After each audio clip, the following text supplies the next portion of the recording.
بسم اللہ الرحمن الرحیم۔ معزز سامعین گرامی، عورتوں کے متعلق پاکی ناپاکی کے کچھ اہم مسائل آپ کے خدمت میں پیش کیے جا رہے ہیں۔ ہماری کچھ مستورات کی جانب سے یہ سوالات آئے ہیں جن کے جوابات دیے جا رہے ہیں، اور انشاءاللہ ان کے متعلق اور بھی مسائل آپ کے خدمت میں پیش کرتے رہیں گے۔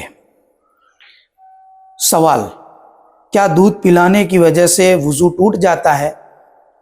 دودھ پلانے کی وجہ سے وضو نہیں ٹوٹتا، اس لیے کہ دودھ پلانے سے کسی ناپاکی کا نکلنا نہیں ہوتا ہے۔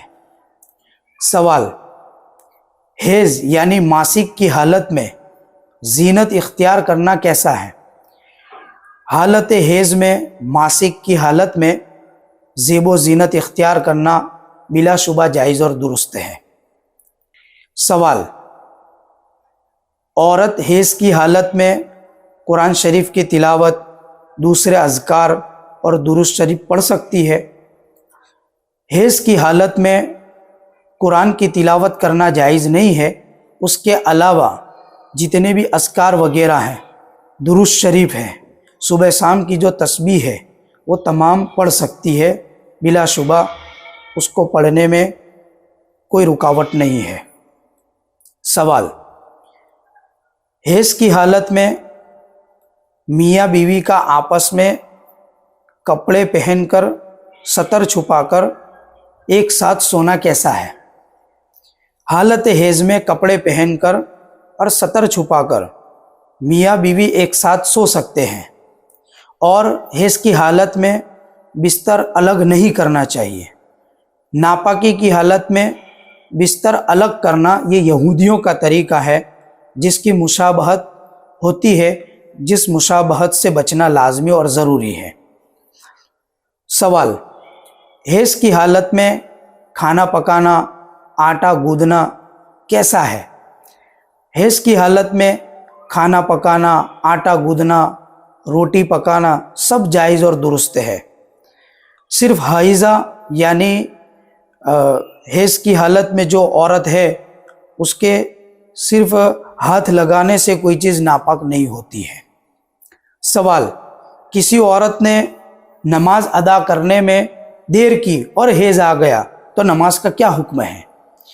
کسی عورت نے نماز ادا کرنے میں دیر کی اور حیض آ گیا تو نماز معاف ہے اور قضا بھی کرنا نہیں ہے، چاہے حیض نماز کے شروع وقت میں آیا ہو یا نماز کے آخری وقت میں آیا ہو۔ سوال: فرض نماز کے دوران حیض آنا شروع ہو جائے تو نماز کا کیا حکم ہے؟ اس کی تفصیل یہ ہے، فرض نماز کے دوران حیض آنا شروع ہو جائے تو اسی وقت نماز کو ختم کر دے، کیونکہ ناپاکی کی حالت میں نماز پڑھنا جائز نہیں ہے، اور یہ نماز بالکل معاف ہے۔ مطلب یہ ہے کہ پاک ہونے کے بعد اس نماز کی قضا بھی کرنا نہیں ہے۔ لیکن اس میں ایک اور وضاحت یہ بھی یاد رکھے کہ اگر عورت کو ماہواری اور ماسک کا خون جو ہے وہ سنت اور نفل نماز کو شروع کرنے کے بعد دوران نماز آ جاتا ہے تو پھر اس نماز کو تو ختم کر دے گی، لیکن اس کی بعد میں قضا کرنا ضروری ہے پاک ہونے کے بعد۔ یہ وضاحت اس لیے کر دی جاتی ہے تاکہ ہماری مستورات کو یہ مسئلہ معلوم ہو جائے۔ سوال: کوئی عورت سو کر اٹھنے کے بعد حیض کا خون دیکھے تو اس وقت نماز کے بارے میں کیا حکم ہے؟ کوئی عورت سو کر اٹھنے کے بعد حیض کا خون دیکھے تو اس وقت سے حیض کا حکم شروع ہوگا۔ جب سو کر اٹھی ہے اس سے پہلے حکم اس پر لاگو نہیں ہوگا۔ مثال کے طور پر عورت 1 بجے سو گئی اور مغرب کی اذان کے وقت اٹھی اور خون دیکھا تو حیض کا وقت مغرب کی اذان سے شمار ہوگا، اس لیے ظہر اور عصر کی نمازیں سونے کی وجہ سے قضا ہوئی ہے، پاک ہونے کے بعد ان کی قضا کرنا ضروری ہے، یہ بات یاد رکھیں۔ سوال: اگر کسی عورت کو 3 یا 4 دن خون آنے کی عادت تھی، پھر کسی مہینے 2-3 دن زیادہ خون آ گیا تو اس کا کیا حکم ہے؟ کسی عورت کو 3 یا 4 دن خون آنے کی عادت تھی، پھر کسی مہینے 2-4 دن زیادہ خون آ گیا مگر 10 دن سے بڑھا نہیں ہے تو یہ سب حیض کے دن شمار کیے جائیں گے۔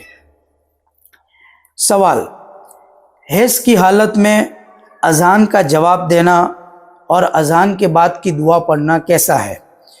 ناپاکی کی حالت میں یعنی حیض کی حالت میں اذان کا جواب دینا اور دعا پڑھنا بالکل جائز اور درست ہے۔ حیض کی حالت میں مہندی لگانا کیسا ہے؟